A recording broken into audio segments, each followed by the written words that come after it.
Rich Rising, and welcome back to the Hip Hop Hammock. So Future and Metro Boomin will appear on the new cover of GQ magazine, the latest edition. They're naming them Hitmakers of the Year, which is their Man of the Year edition. Let's give a round of applause to those guys. All right, they sat down for an interview and they both answered questions about Kendrick Lamar and Drake beef. So before we cover what was said, let's take it back to the song that featured Kendrick Lamar, Like That, as it was the catalyst that got this beef started in the first place. So the biggest rap battle in hip hop history started with the song Like That by Future, Metro Boomin, and featuring Kendrick Lamar. All right, it was released on March the 22nd of this year, 2024, and it was the first single from the album We Don't Trust You. As it hit urban radio 4 days later, the song went on to become #1 on the Billboard Hot 100 singles chart, and it went on to sell over 1 million copies, guys, making it a platinum record, sending fans into a frenzy as they awaited on J. Cole and Drake's response to this diss record and the diss verse by Kendrick Lamar. Let's get started with the beef, man. Let's get down to it. So starting with the beef, Future's asked, this is Future talking in the interview. So Future says, there's a beef, ? Being sarcastic, of course. I didn't even know it was a beef, Future told interviewer Fraser Thorpe with an impish smirk. I didn't know they had nothing going on. I ain't never participated in a rap battle, man. I'm supposed to be the one who's getting mad, Future says. He says, I'm still confused about that, he said later. Nobody cares what I think. That's what was effed up about the ish. To the point where I'm so player, man, that I ain't even said anything about how I feel about it. Sounds like he's setting this, it's coming off real playish, real, I wasn't bothered by it, real, it wasn't a big deal. You know what I'm saying? I guess he's like, I ain't said nothing yet. The whole, real G's move in silence, okay? Then Future said he's the one who should have been mad about Kendrick Lamar's verse on Like That, especially after K-Dot said, Mother F the Big Three, Ninja, it's just Big Me. Pluto said he felt some type of way when he realized he was left out of the Big Three conversation. Left out of the Big Three conversation. I'm like Kendrick now. Okay, is it the breaks?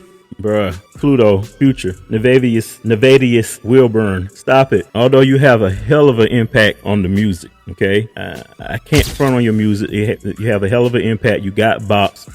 You dropped 3 #1 albums this year. I know I've said in a previous video, and pretend like there's a Big Three. All right? To be honest, while y'all talking about a Big Three, we really might need to be talking about the Fantastic Four. But I'll say that conversation for another day. Let's get back to Jermaine. But the Big Three has always been Kendrick Lamar, Drake, and J. Cole. And even though you make fire music, fire, lyrically, skill-wise, lyrics, you're not on their level. And that's why they're called the Big Three. So like, please, come on, man. You ain't never want to be in the Big Three. You always stood alone. So I don't know where this coming from. It sounds like a setup for something that you and Drake probably getting ready to do. Sounds like you and Drake done talked on the phone. Sounds like y'all copping pleas or something. Like the fact that you trying to say that you didn't know that Kendrick Lamar put that verse on your record like that. Come on, dog. You had to listen to it. I know you did. You had to listen to it before it went out. You probably had to approve it. I think you were feeling some type of way at the time because Metro had something against Drake and you was taking up for your homie. And when you heard it, you let it go out. You ain't never cared about being a part of the Big Three. Like, let's stop it. Anyway, back to the GQ article. Future says, like, why is everybody mad when he's talking about me on my song? He explained. So y'all just forgot about me? I ain't a part of the Big Three. I'm nobody on my song? Man, if I didn't get bad, then nobody should be mad. He added, if I would have been really mad about it and made something out of it, then somebody else could be like, I can make something else about it. What? All right, man, holla then. Future. Let's stop it, man. So despite his gripes about K-Dot problematic bars, Future maintains he's got nothing to be mad about and said that he's still cool with everybody. However, that's not exactly the case for Metro. Okay, so Future said he's cool with everybody. Cool with everybody. So if you cool with everybody, that means you cool with Drake. Starting to believe Elliot Wilson now. So you got nothing to be mad about. And he's right. You're damn right. You ain't got nothing to be mad about. Hell, you dropped 3 albums this year and they all did very well. You know what I'm saying? Also, I'm not buying that you didn't know Kendrick Lamar was going to be on your song dissing Drake. Something's off about that. Sounds like maybe a higher power got Drake and Future on the phone. because at this moment, Drake needs Future more than Future needs Drake. As we can see, Future had 3 number ones and 3 great albums this year. Without Drake's help, without Drake's assistance, Drake isn't producing hits right now. And UMG and whoever he signed to, Lucian Grange, sounds like their PR team got together and say, hey, we got to figure out something to get Drake back into the algorithm as he once was, I'm guessing.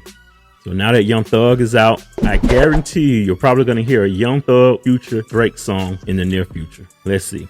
Because if you remember a few weeks ago, before Young Thug was released from jail, remember he tweeted at Drake, at Future, at Metro, "We are brothers. Music ain't the same without us collaborating." Then Future reposted the tweet and it kind of insinuated that he approved of the message, right? Y'all remember that. Then y'all remember when Elliot Wilson stated on his show with Jeremy Heck and DJ Head that he had it on good sources that Drake and Future had talked. Let's take a look at that. And then DJ Academics came back behind him and tried to debunk what he had said. Y'all remember that? Let's take a look at that. Same thing. Gotten on the phone and it resolved their difference. Wait. Drake and Future. What a time to be alive. We're back. A good authority, Drake and Future have at least gotten on the phone and resolved their differences. So I don't know what that means. Obviously, we saw Young Thug. Young Thug from prison, incarcerated, put out the energy of, hey guys, let's get it back going. So I think that helped the energy when Future reposted it. Yeah. So I know they did. All I can really say is they got on the phone and whatever seemed to be the issues, they seem to come to a place of resolving that. Big shout out to my man Elliot Wilson. But with all due respect, I've spoken to extremely credible sources on both sides, and Drake and Future has not been on the phone.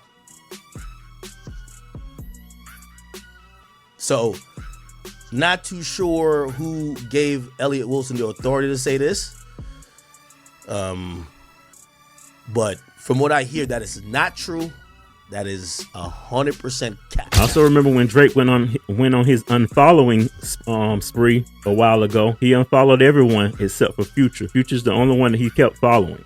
Remember, he always said him and Future didn't really have an issue, so he didn't understand why Future was going against him. You know, when he was like, the Pluto shit made me sick to my stomach. We ain't never really been through it. Leland Wayne, he a effing lame, so I know he had to be an influence. I remember when Drake said that in his diss record, because I don't know what kind of Jedi mind trick that Future is trying to pull on us in this GQ interview, but it seems as if him and Drake have somewhat squashed their beef, because you're lying to me if you think that Future didn't know that K-Dot was taking shots at Drake on his record. Anyway, let's get back to what Metro said on his part. Okay, so the super producer clarified that they didn't make the album with intentions to drag Drake through the dirt with Lamar bars. However, he did share more context behind his retaliation against Drake on social media. Metro says that I had a personal issue that really hurt me and disappointed me, but didn't disclose what the personal issue was. Despite their fallout, Metro did admit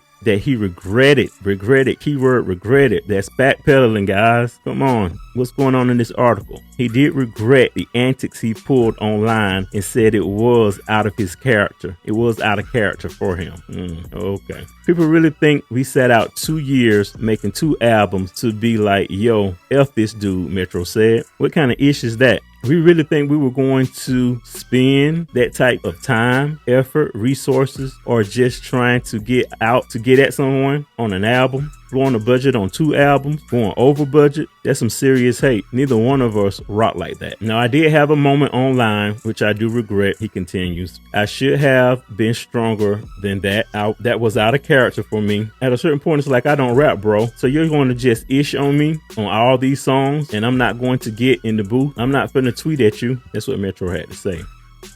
That's pretty much it in a nutshell. I don't know, man. I think Metro and Future was sat down by some higher ups and say, hey, guys, I need Metro to produce a record for Young Thug, Future, and Drake. Future, I need you to get on the phone, squash it with Drake. We're going to set up GQ magazine interview. And in the interview, we'll just say, because you haven't spoken about the situation, let's just pretend like you didn't know, and see if we can smooth this over so that the fans will buy into the song that you guys will probably drop before the Super Bowl. And as Kendrick Lamar says again, hey Drake, they're not slow, and we're not. Get in the comment section. Let me know what you think about Future and Metro Boomin's interview with GQ Magazine. I think they're full of shit, if you ask me, and that they're backpedaling. And this is the setup for something more larger to come in the future that's going to include Drake. No pun intended. Make sure you like, subscribe, hit the bell. Hell, it's your boy J Rob with the Hip Hop Hammock. Peace.